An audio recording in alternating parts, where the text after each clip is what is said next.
Hi viewers, ಇವತ್ತಿನ special ಏನು ಗೊತ್ತಾ? ಗಿಣ್ಣು.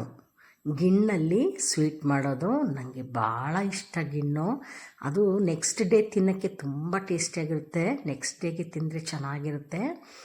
ಡೈಲಿ ನಾನು ವೀಡಿಯೋನ ವಾಚ್ ಮಾಡ್ತಾನೇ ಇರಿ. ನಿಮಗೆ ಖುಷಿಯಾದಂಥ ಫುಡ್ ಅನಿಸಿದ್ರೆ ಅದಕ್ಕೊಂದು ಲೈಕ್ ಕೂಡ ಕೊಡಿ. ನೋಡಿ, ಬಾಣಲೆಗೆ ಸ್ವಲ್ಪ ತುಪ್ಪ ಹಾಕಿಬಿಟ್ಟು ಆ ತುಪ್ಪ ಬಿಸಿ ಆದಮೇಲೆ ಗೋಡಂಬಿ ದ್ರಾಕ್ಷಿನ ಹುರಿದು ತೆಗೆದಿಟ್ಕೊಳ್ಬೇಕು. ತುಪ್ಪ ಹಾಕಿ ತುಪ್ಪ ಬಿಸಿ ಆದಮೇಲೆ ಗೋಡಂಬಿ ದ್ರಾಕ್ಷಿನ ಈ ಥರ ಗೋಲ್ಡನ್ ಕಲರಾಗಿ ಫ್ರೈ ಮಾಡಿ ಇಟ್ಕೊಂಡಿದ್ದೀನಿ. ಅದೇ ತುಪ್ಪದಲ್ಲಿ ಸಣ್ಣ ರವೆನ ಒಂದು ಅರ್ಧ ಕೆಜಿಯಷ್ಟು ತೊಗೊಂಡಿದ್ದೀನಿ. ಅದನ್ನು ಹಾಕ್ತಾಯಿದ್ದೀನಿ. ಅದು ಚೆನ್ನಾಗಿ ತುಪ್ಪದಲ್ಲಿ ಸ್ಟವ್ನ ಸಿಮ್ಮಲ್ಲಿ ಇಟ್ಕೊಂಡು ಚೆನ್ನಾಗಿ ಹುರಿಬೇಕು. ನೋಡಿ, ಕಲರ್ ಒಂಚೂರು ಚೇಂಜ್ ಆದಂಗೆ ಆಗುತ್ತೆ. ಹಂಗಾಗುವಾಗ ನಾನು 1 ಲೀಟ್ರ್ ಹಾಲು ಹಾಕ್ಕೊಳ್ತಾ ಇದ್ದೀನಿ. ಗಿಣ್ಣ ಹಾಲು ಸಿಕ್ಕಿದೆ, ಗಿಣ್ಣ ಹಾಲು ಇದನ್ನು ಹಾಕ್ತಾ ಇರೋದು. ಅದು ಚೆನ್ನಾಗಿ ರವೆ ಅದರಲ್ಲೇ ಕುದ್ದು ಬೇಯಬೇಕು. ಅದು ಕುದೀತಾ ಇದೆ ಅನ್ನೋ ಟೈಮಲ್ಲಿ ಒಂದು ಚಿಟಿಕೆ ಉಪ್ಪು ಹಾಕಿ, ನಾನು ಯಾವಾಗಲೂ ಹೇಳ್ತೀನಿ ಸ್ವೀಟ್ ಮಾಡುವಾಗ ಒಂದು ಸ್ವಲ್ಪ ಉಪ್ಪು ಹಾಕಿದ್ರೆ ಅದಕ್ಕೆ ಟೇಸ್ಟು ಚೆನ್ನಾಗಿ ಅನಿಸುತ್ತೆ. ಅದಾದಮೇಲೆ ಕುದೀಲಿ, ಮಧ್ಯೆ ಮಧ್ಯೆ ತಿರುಗಿಸ್ತಾ ಇರಿ, ಗಂಟಾಗದೆ ಆಗಬಾರ್ದು, ಆ ಥರ ತಿರುಗಿಸ್ತಾ ಇರಬೇಕು.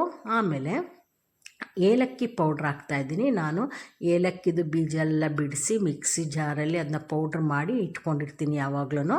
ಅದಕ್ಕೆ ನಾನು ಹಾಗೇ ಪೌಡ್ರ್ ರೆಡಿ ಇರುತ್ತೆ, ಹಾಕ್ತಾಯಿದ್ದೀನಿ. ನೀವಿಲ್ಲ ಅಂದರೆ ಏಲಕ್ಕಿನ ಕುಟ್ಬಿಟ್ಟು ಹಾಕ್ಕೊಳ್ಬೋದು. ನೋಡಿ, ಇದಾದಮೇಲೆ ಗಟ್ಟಿ ಆಗ್ತಾ ಬರುತ್ತೆ. ರವೆ ಎಲ್ಲ ಬೆಂದಾಗ ಗಟ್ಟಿ ಆಗ್ತಾ ಬರುತ್ತೆ. ನೋಡಿ, ಆಗ ಕೊಬ್ಬರಿ ತುರಿ ಹಾಕಿ. ಕೊಬ್ಬರಿ ತುರಿ ನೀವು ಎಷ್ಟು ಹಾಕ್ತೀರಾ ಅಷ್ಟು ಟೇಸ್ಟಿಯಾಗಿರುತ್ತೆ. ಅದು ಕೊಬ್ಬರಿ ತುರಿ ಹಾಕ್ಬಿಟ್ಟು ಇಟ್ಕೊಳ್ಬೋದು. ಇದನ್ನ 2-3 ಡೇಸೆಲ್ಲ ಇಟ್ಕೊಳ್ಬೋದು. ನಾನು ಅದಕ್ಕೆ ಜಾಸ್ತಿ ಮಾಡ್ಕೊಳ್ಳೋದು. ನೋಡಿ, ಕೊಬ್ಬರಿ ತುರಿ ಆದಮೇಲೆ ಬೆಲ್ಲ ಹಾಕ್ಕೊಳ್ಬೇಕು. ಬೆಲ್ಲನೂ ಅಷ್ಟೇ ಸ್ವಲ್ಪ ಸಿಹಿ ಮುಂದೆ ಇರಬೇಕು. ಗಿಣ್ಣು ಮಾಡುವಾಗೆಲ್ಲ ಸ್ವೀಟ್ ಸ್ವಲ್ಪ ಮುಂದೆ ಇದ್ದರೆ ಚೆನ್ನಾಗಿ ಅನಿಸುತ್ತೆ ತಿನ್ನಲಿಕ್ಕೆ. ಆಮೇಲೆ ಅದು ಬೆಲ್ಲ ಎಲ್ಲ ಮೆಲ್ಟ್ ಆಗ್ತದೆ. ಆದಮೇಲೆ ನೋಡಿ, ಈ ಕಲರ್ ಬರುತ್ತೆ. ಈಗ ರವೆನೂ ಬೇಯಿತು, ಆಮೇಲೆ ಬೆಲ್ಲನೂ ಆಗಿದೆ. ಇದೆಲ್ಲ ಆದಮೇಲೆ ಆ ಗೋಡಂಬಿ ದ್ರಾಕ್ಷಿ ಹಾಕ್ಕೊಂಡು ಇನ್ನೊಂದು ಸ್ಪೂನ್ ತುಪ್ಪ ಹಾಕ್ಕೊಳ್ಳಿ, ಯಾಕಂದರೆ ಇನ್ನು ಸ್ವಲ್ಪ ಚೆನ್ನಾಗಿ ಟೇಸ್ಟ್ ಬರುತ್ತೆ. ಅದಕ್ಕೆ ಹಾಕ್ಬಿಟ್ಟು ಚೆನ್ನಾಗಿ ಮಿಕ್ಸ್ ಮಾಡಿ. ನೋಡಿ, ಗಿಣ್ಣದು ಸ್ವೀಟು ರೆಡಿ ಆಯಿತು. ಒಬ್ಬೊಬ್ಬರು ಒಂದೊಂದು ಥರ ಮಾಡ್ತಾರೆ, ಪೀಸಸ್ ಮಾಡ್ತಾರೆ, ಕಡಲೆ ಪೌಡ್ರೆಲ್ಲ ಹಾಕ್ಬಿಟ್ಟು ಮಾಡ್ತಾರೆ, ಹಾಗೆಲ್ಲ ಮಾಡ್ತಾರೆ. ನಾನು ಜಸ್ಟ್ ಹಿಂಗೆ ಮಾಡ್ತೀನಿ, ಸಿಂಪಲ್ಲಾಗಿ ಇದು ಮಾಡೋದು. ನೀವು ಇದನ್ನು ಮಾಡಿ ತುಂಬ ಚೆನ್ನಾಗಿ ಅನಿಸುತ್ತೆ.